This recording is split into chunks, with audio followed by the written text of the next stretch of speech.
Hello everyone. तो यार 11th class की फिजिक्स सबके लिए ही बहुत ज़्यादा दिक्कत वाली होती है और आप लोगों को नहीं समझ आता, किसी को भी बच्चों को मोस्टली समझ नहीं आता कि कैसे पास करें।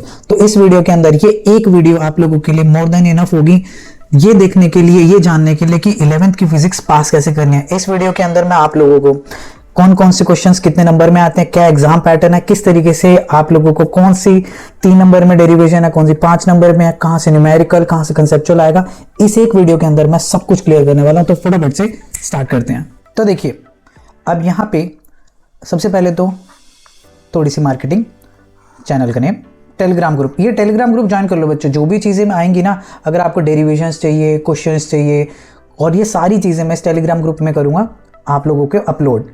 शशांक त्यागी के नाम से आपको मिल जाएगा। अराउंड 600 मेंबर्स होंगे इसमें। आप इस ग्रुप को ज्वाइन कर लेना। जब मैं वीडियो बना रहा हूँ 600 अराउंड मेंबर्स हैं। तो ये ग्रुप सबसे पहले आप ज्वाइन करेंगे। हो सके वीडियो को पॉज करके डिस्क्रिप्शन में कमेंट सेक्शन में लिंक मिलेगा, आप इस ग्रुप को ज्वाइन कीजिए। इसके अंदर मैं सारे questions, derivations, important NCERT questions, Intex questions सब डाल दूंगा मैं, और सब मिलेगा आपको इसके अंदर। इंस्टा पे आप मुझे फॉलो कर सकते हैं। अगर आपके कोई वैसे प्रॉब्लम है, कुछ पढ़ाई से रिलेटेड है या वैसे कोई प्रॉब्लम है, तो आप यहाँ पे मेरे को इंस्टा पे भी फॉलो कर सकते हो। वीडियो का नाम है आखिरी उम्मीद। तो ये आपकी आखिरी उम्मीद है और आपको पास करवा के मैं दिखाऊंगा। सबसे पहले आखिरी उम्मीद की अगर हम बात करें, देखिए इसके अंदर सबसे पहले आप फिजिक्स के सिलेबस की अगर हम बात कर ले, फिजिक्स के सिलेबस में आपके कितने चैप्टर हैं टोटल? आपके अगर यूनिट्स की बात करूं, अराउंड 10 यूनिट्स हैं। अब पेपर पैटर्न क्या है? 33 क्वेश्चंस होंगे आपके, सारे कंपलसरी ऑब्वियसली। 12 ऑब्जेक्टिव क्वेश्चन है, एक मार्क्स होंगे, और बाकी जो आपके 13 to 16 होते हैं वो असर्शन रीजन है। पेपर पैटर्न पहले समझ लो। पेपर अटेम्प्ट करने से पहले पेपर है क्या वो समझ आना चाहिए आपको, तभी तो पता लगेगा कि इतने नंबर के हिसाब से क्या पढ़ना है, कितने पास होने के लिए चाहिए। 70 मार्क्स का पेपर, आपको 24 चाहिए पास होने के लिए। कुछ स्कूल में 23 होता है, 24 25 आपको सेफ साइड रखना है अपने आप को, ठीक है। तो ये हो गया। 17 to 21 आपके शॉर्ट क्वेश्चन होंगे 2 नंबर वाले। उसके बाद आपका आता है 22 से 28, ये होंगे 3 मार्क्स वाले। और उसके बाद 29 और 30 आपका केस स्टडी, 8 मार्क्स टोटल होंगे, 4 मार्क्स ईच। फिर 33 तक आपका क्या रहेगा, 5 मार्क्स। अब जो बच्चों को बिल्कुल पास होने की टेंशन है यार कि पास कैसे होना है नॉल, तो उनके लिए तो ये 5 मार्क्स वाले क्वेश्चन जो है 15 नंबर यहाँ आएंगे। 15 नहीं आते, चलो मैं 12 मान के चल रहा हूँ। उसके बाद केस स्टडी आसान होती है, बहुत टफ नहीं होती, कर सकते हो आप। चलो मैं मान रहा हूँ आप नहीं कर पा रहे हो, इसमें 8 में से मैं 2 नंबर मान लिए, 12 यहाँ मान लिए, 14 हो गए आपके। 12 प्लस यहाँ पे मैंने आपके 2-3 नंबर ही मान रहा हूँ, 3 मान लिए, कितने हो गए आपके 15। आगे 3 मार्क्स वाले क्वेश्चन है। यूजुअली आपको 2 से 3 डेरिवेशन पक्का मिलने वाली है। उसमें आप 7 से 8 नंबर पक्का ले सकते हो। बच्चे कितने नंबर हो गए, 22। क्या अब आगे आप 2 नंबर नहीं ले सकते? बहुत टफ नहीं है पास होना, बहुत इजीली पास हो सकते हो आप लोग। अब लेकिन आपको पता होना चाहिए कौन सी पढ़नी है, कैसे पढ़नी है, कहाँ से पढ़नी है। तो आगे मैं इस वीडियो को बनाता हूँ और आपको समझ आएगा कि किस तरीके से अब आप आगे पास होगे इसके अंदर। तो सबसे पहले चैप्टर वाइज हम शुरू करते हैं, कहाँ से क्या पढ़ना होगा, क्या करना होगा। देखो, यूनिट एंड मेजरमेंट बहुत सस्ता सा चैप्टर है। कुछ स्कूल में तो इसके मतलब देते भी नहीं है, लेकिन आना चाहिए। ये चैप्टर पेपर में आता है और ईजी है। तो आपको जो सबसे ज़्यादा क्वेश्चन बनेगा, मेन मुद्दे पे पहुंचूंगा मैं, वो आपको करना होगा इस पे, डायमेंशनल एनालिसिस एंड एप्लीकेशन, जिसके अंदर एक बेसिक सबसे ज़्यादा जो पूछा जाता है वो है मेरे बच्चों डेरिवेशन ऑफ अ फॉर्मूला। इस पे क्वेश्चन आने के सबसे ज़्यादा चांसेस हैं, डेरिवेशन ऑफ अ फॉर्मूला। तो इसके जितने ज़्यादा क्वेश्चन आप कर लोगे उतना अच्छा होगा। और आपको अगर अच्छे क्वेश्चन चाहिए, टेलीग्राम ग्रुप को आप ज्वाइन कर लीजिए। डिस्क्रिप्शन में लिंक है और आपको कमेंट सेक्शन पे भी लिंक मिल जाएगा। मेन यही टॉपिक है इसके अंदर जो सबसे ज़्यादा आपको करने वाला है। सिग्निफिकेंट फिगर का एक आधा छोटा मोटा क्वेश्चन आएगा, वो तो आगे पीछे से पूछ के भी कर सकते हो। वैसे मैं इस चीज़ को प्रमोट नहीं कर रहा हूँ, लेकिन आप भावनाओं को समझें। आगे पहुँचते हैं। उसके बाद आता है आपका स्ट्रेट लाइन। अब स्ट्रेट लाइन में बच्चों को दिक्कत रहती है, इसके न्यूमेरिकल्स आसान नहीं होते हैं, मैं मानता हूँ ये चीज़ को। तो आप ये करिए, derivation distance covered in nth second. मेरे बच्चों 3 नंबर में आ सकते हैं, मैं एक के आगे मार्क कर दूंगा। ये कितने नंबर में आएगी? ये आएगी आपकी 3 मार्क्स के अंदर, ये करोगे। और एक आएगी आपकी equation of motion using graphical method. Usually schools में है, कुछ में कैलकुलस होगा, तो ये भी 3 नंबर में, एक नंबर में तीनों इक्वेशन आपके आ सकते हैं। v = u + at, s = ut + rd² और आपकी v² - u² वाली इक्वेशन, ये कर सकते हो आप इसके अंदर। बाकी ग्राफ वगैरह आएंगे। मेरे को मेन आपको अगर बात करूं, पास करवाना है और पास से थोड़ा ज़्यादा लाना है। एवरेज बच्चे हो तो इन्हीं टॉपिक्स को जो मैं बोल रहा हूँ उन्हें कर लो अच्छे से, उन पे बेस क्वेश्चन कर लो, न्यूमेरिकल कर लो, बढ़िया नंबर आएंगे। और अगर आपको पास होने की दिक्कत हो रही है इस टाइम पे, तो जो बोल रहा हूँ उनको ढंग से कर जाना 2-3 बार, और आपको ये सारा कॉन्टेंट मिल जाएगा ग्रुप में, टेलीग्राम पे।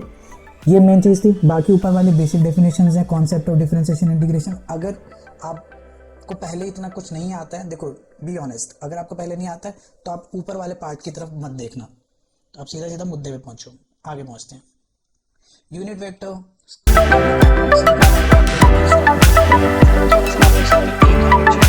जो है यहाँ पे प्रोजेक्टाइल मोशन, इसको तो अच्छे से 5 नंबर के लिए, 3 नंबर के लिए, 3 और 5, 3 और 5 में बच्चे इसको तो रट जाना, इसको तो गलती से भी मत छोड़ के जाना। प्रोजेक्टाइल आना ही आना है, मान के चलो ये आएगा आएगा, तो ये एक चीज़ है जो पता ही है, करके जाएं।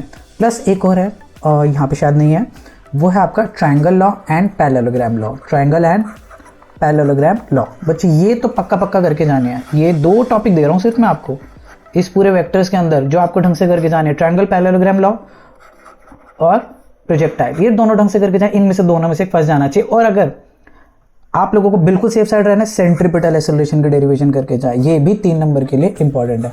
कुछ स्किल में 3 नंबर में ये देंगे, प्लस इसके साथ एक न्यूमेरिकल देंगे, 5 नंबर का क्वेश्चन बन जाएगा। 3 + 2 2 का न्यूमेरिकल आपका होगा। आगे बनते हैं। अब आता है आपका न्यूटन्स लॉज ऑफ मोशन। मेरे बच्चे न्यूटन्स लॉ में जो अगर आप बात करें बैंकिंग ऑफ रोड, ये रहा स्पेसिफिकली बच्चों, शानदार टॉपिक, बार बार आप लोगों ने अपनी हाफ ईयरली नोटिस कर लिया होगा, यूनिटी में नोटिस कर लिया होगा, जो भी आपके यूनिट टेस्ट वगैरह होते हैं उसमें आ चुका होगा। ये फिर आएगा, पूरे चांसेस हैं, आ सकता है, इसको छोड़ना मत। तो ये 5 मार्क्स में आपका ये बनता है, करना ही करना है। 3 में डेरिवेशन, 2 में इसका छोटा मोटा न्यूमेरिकल, नहीं तो 5 का ही बनता है। What is banking of road, why it is done, and इसके साथ पूछेगा derive the expression for safe velocity और मैक्सिमम वेलोसिटी, करके जाना। और इसके अलावा बेंडिंग ऑफ साइकिल 3 नंबर में मे भी दे दें, हो सकता है। इसके अलावा कोई बहुत खास तगड़ा टॉपिक मेरे को इसमें नहीं दिखता है। Law of conservation of momentum and its application, एक बार ये देख के जाना जरूर, क्योंकि रिकॉइलिंग ऑफ गन वगैरह पे टॉपिक पे क्वेश्चन आ जाता है, तो ये टॉपिक भी आप एक बार देख के जरूर जाएंगे। लॉ ऑफ फ्रिक्शन नहीं, लेकिन ग्राफ, ये जो है आपका static and friction, kinetic friction, उसका जो मेरे बच्चों ग्राफ होता है वो जरूर करके जाए। 3 से 4 टॉपिक बोले, linear momentum application, banking of road, bending of cyclist और एक ग्राफ। और अगर सेफ साइड रहना तो ये टॉपिक और कर लो। यार पूरा इतना बड़े चैप्टर में से सिर्फ 4 से 5 टॉपिक हार्डली बोल रहा हूँ मैं आपको, वो भी नहीं करोगे बच्चे, फिर भी आप सोचोगे फिर पास होना तो थोड़ा मुश्किल है। आगे पहुंचते हैं फटाफट से। नेक्स्ट, वर्क पावर एनर्जी, जो टॉपिक बोले बस वही करने हैं। इसके अंदर मैंने ऑलरेडी कटे हुए टॉपिक्स डाले हैं, और इस वीडियो के अंदर मैं पहले बोल देता हूँ, टॉपिक्स मैंने सारे इंक्लूड ही नहीं करे, मैंने ऑलरेडी फिल्टर कर रखे हैं, उसको फर्दर फिल्टर कर रहा हूँ। चलो आगे पहुंचते। सिस्टम पार्टी के लिए वो चैप्टर है जो आप लोग छोड़ने वाले हो, मोस्टली छोड़ जाते हैं। स्टिल अगर आपको करना है तो ये टॉपिक्स कर लो, सिर्फ जो मैंने लिख रखे हैं या मेंशन कर रखे हैं, अगर आपको सेफ साइड रहना। अगर आपको इसमें से भी फिल्ट्रेशन चाहिए तो ये तो काम चोरी है, बट मैं फिर भी दे देता हूँ आप लोगों को। इसमें से अगर आपको करना है मोमेंट ऑफ इनर्शिया की डेरिवेशन करके जाएं, भूलना मत, रेडियस ऑफ गायरेशन करके जाएं। अगर आपको बिल्कुल ही थोड़े से लिमिट वाले टॉपिक करने हैं, torque and angular momentum in Cartesian coordinates, ये जरूर कर जाना, कार्टेशियन कोऑर्डिनेट वाला काफ़ी ज़्यादा इंपॉर्टेंट रहता है। बाकी इसके अलावा आप करना है तो सेंटर ऑफ मास जरूर कर लें। अदरवाइज मैंने बोला फिल्टर टॉपिक है, सारे कर जाओगे तो वेल एंड गुड, ऑलरेडी कम कर रखे हैं मैंने ये। अदरवाइज इसमें से भी अगर आपको चाहिए तो मैंने आपको बता दिया क्या करना है। आगे पहुंचते हैं फटाफट से, ग्रेविटेशन की बात करते हैं। ग्रेविटेशन आसान से चैप्टर है, मैंने फिल्टर कर रखा है, इसमें से टॉपिक्स मत कट करवाओ, ज़्यादा अच्छा रहेगा आप लोगों के लिए। फिर भी अगर आपको बहुत इंपॉर्टेंट चाहिए, acceleration due to gravity and its variation with height and depth, very important. Escape velocity, orbital velocity, कुछ स्कूल ग्रेविटेशन पोटेंशियल एनर्जी पे भी फोकस करते हैं। बाकी ये 3-3 नंबर के लिए ज़्यादा है ये टॉपिक्स, तो मैं आप लोगों को बता देता हूँ। एंड ऊपर वर्क पावर एनर्जी में एक टॉपिक रह गया, how can I forget this, collisions. बच्चे 5 नंबर के लिए, इसको आप भूलेंगे नहीं गलती से भी। ये तो टॉपिक ऐसा है शानदार, आना ही आना, आ चुका होगा पता आपको इसके इंपॉर्टेंस। आज ये बहुत बड़ी यूनिट है, सबसे बड़ी यूनिट है प्रॉपर्टीज ऑफ बल्क मैटर। ये क्या है, मैं सीधी सीधी बात कर रहा हूँ, टाइम वेस्ट नहीं करेंगे अपन। जो मैं कर रहा हूँ आपको ये डॉक्यूमेंट भी टेलीग्राम पे मिल जाएगा। इस पे आते हैं कि ये कितने नंबर में आता है। ये ऑलरेडी मैंने फिल्टर कर रखा है। स्ट्रेस स्ट्रेन रिलेशनशिप के आने के बहुत ज़्यादा चांसेस है, 2 से 3 नंबर में आ सकता है, यूजुअली 3 मार्क्स में आता है ये। उसके बाद आता है young modulus, bulk modulus, definition से 1-2 नंबर में आएंगी। और आएगा इलास्टिक एनर्जी, ये कर लेना, इलास्टिक एनर्जी की डेरिवेशन है, 3 नंबर के लिए ये आपकी इंपॉर्टेंट रहेगी। आगे बढ़ते हैं फटाफट से। तो और ऊपर भी वर्क पावर एनर्जी में मैं फिर भूल गया थोड़ा सा, वर्क एनर्जी थ्योरम, ये करके जाना बच्चों। वैसे भी मैंने बहुत फिल्टर करके दे रखे हैं, तो आप समझ सकते हो कि कौन कौन से टॉपिक करने होंगे। इसके बाद आगे बढ़ते हैं, property mechanical properties of fluids, hydrostatics, hydrodynamics आ गया। इसमें मैं 3 से 4 टॉपिक बोलूँगा, बहुत बड़ा चैप्टर है, लेकिन मैं मेन बोल रहा हूँ। पास्कल लॉ और इसके एप्लीकेशन कर लो, जिसको अच्छे से पास होना है, बिल्कुल सेफ साइड रखना है तो सारा करके जाए। अदरवाइज आप एक काम कर सकते हो, पास्कल लॉ और उसकी एप्लीकेशन कीजिए, एंड उसके बाद आप करेंगे बर्नौलीज। मेरे बच्चों, बर्नौलीज के बिना तो पेपर में जाना ही मत। इस टॉपिक के बिना तो आप पेपर में जा ही नहीं सकते। आई एम टेलिंग यू, ये टॉपिक आएगा, आ चुका होगा आपके यूटी में, दोबारा फाइनल पेपर में बनेगा। कोई पेपर इस टॉपिक के बिना नहीं बनता है। मैं 99% श्योर हूँ ये टॉपिक आपका 5 नंबर में आना है, आप ये करके जाएंगे। चलिए आगे बनते हैं। उसके बाद आता है आपका कैपिलैरिटी। कैपिलैरिटी एक वेरी वेरी इंपॉर्टेंट टॉपिक है। जैसे बर्नौली से, बर्नौली सबसे इंपॉर्टेंट है पूरी 11th की फिजिक्स में। उसके बाद सेकंड इंपॉर्टेंट टॉपिक यही आता है। ये दोनों टॉपिक 5-5 नंबर में और में आ सकते हैं। किस्मत खराब हुई तो ऐसा होगा, एक भी मिल जाए आप तो छाप देना इसको। उसके बाद और कुछ ऐसा नहीं दिख रहा है मेरे को। एप्लीकेशन वगैरह हो गया यहाँ पे, मेन में ये टॉपिक थे। और थोड़ा बहुत अगर मैं बोलूँ तो ये आपका जो है application of surface tension ideas जो है, basically excess pressure in soap bubble and liquid drop, ये कर सकते हो आप। चलो आगे बढ़ते हैं। मेन मैं बता रहा हूँ 5 नंबर में आएंगे। कैपिलैरिटी और बर्नौलीज और सोप बबल वाला 3 नंबर में आ सकता है। बर्नौलीज तो 5 के लिए ही है भाई। बर्नौलीज एंड इसकी एप्लीकेशन गलती से भी मत भूलना। कैपिलैरिटी 3 और 5 दोनों में दे सकते हैं, डिपेंड्स ऑन योर स्कूल। आगे बढ़ते हैं फटाफट से। चलो अभी तक आएगा आपको सारी वीडियो समझ आ रही होगी मैं कहना क्या चाह रहा हूँ। एक वीडियो बहुत है आप लोगों के लिए। उसके बाद जीरोथ लॉ, ये छोटा सा टॉपिक है, छोटा सा चैप्टर सॉरी, थर्मोडायनामिक्स। और इसको और क्या ही फिल्टर करोगे तुम। वर्क डन वाले डेरिवेशन जरूर करके जाए। आइसोथर्मल एंड एडियाबैटिक इनमें से फंस जाएगी, पूरे चांसेस हैं इस चीज़ के, इसमें से फंसती है। चलो आगे बढ़ते हैं। अदरवाइज ये फर्स्ट लॉ और सेकंड लॉ इनके डेरिवेशन और sorry definitions, formula and limitations, ये कर जाना। छोटी छोटी चीज़ें हैं, ये चैप्टर या 1 घंटे का मुश्किल से। उसके बाद behaviour of kinetic energy, basically आपका यूनिट नंबर 9 काइनेटिक थ्योरी। इसमें आप एक प्रेशर की डेरिवेशन है, ये रही। ये मेरे बच्चों ये करके जाना, 3 से 5 नंबर के लिए इंपॉर्टेंट रहती है। 3 से 5 के लिए दिस इज़ वेरी इंपॉर्टेंट। 3 और 5 ये डेरिवेशन आप करके जाएं तो इस वीडियो के बाद आपको क्लैरिटी हो जाएगी पढ़ना क्या है। Law of equipartition energy, derivation आ सकती है, डेफिनेशन आ सकती है, बेसिक है, फुद्दू सी चीज़ है सही बताऊँ। उसके बाद डिग्री ऑफ फ्रीडम कर सकते हो, ईजी रहेगा। Concept of mean free path 1 या 2 नंबर में आ सकता है, छोटा सा चैप्टर है, 2-3 नंबर का चैप्टर है। 5 का बना तो ये दे देगा, 3 का बना तो डायरेक्ट ही आ जाएगा, नहीं तो 3 को वो 2-1 में ब्रेक कर देते हैं। आगे बढ़ते हैं, लास्ट यूनिट पे आता हूँ फटाफट से और वीडियो डन फिर। चलिए ओसिलेशन एंड वेव्स। ओसिलेशन के अंदर मैं 3 टॉपिक बोलूँ अगर आप लोगों, 3 ही 4 गारंटी 100%, आप कमेंट सेक्शन में लिख देना जब पेपर होगा। इन 4 में से आपको 1 या 2 टॉपिक मिलनी है, जो बोल दिया मैंने आप लोगों को। अब कौन सी, total energy in SHM, kinetic plus potential का एक एक्सप्रेशन है वो करोगे। Derivation of time period in SHM and simple pendulum, 2 topic ये हो गए। टॉपिक नंबर 1, टॉपिक नंबर 2 और ये सिंपल पेंडुलम वाला topic number 3। Time period in SHM अलग है, सिंपल पेंडुलम अलग है, टोटल एनर्जी इन एसएचएम अलग है।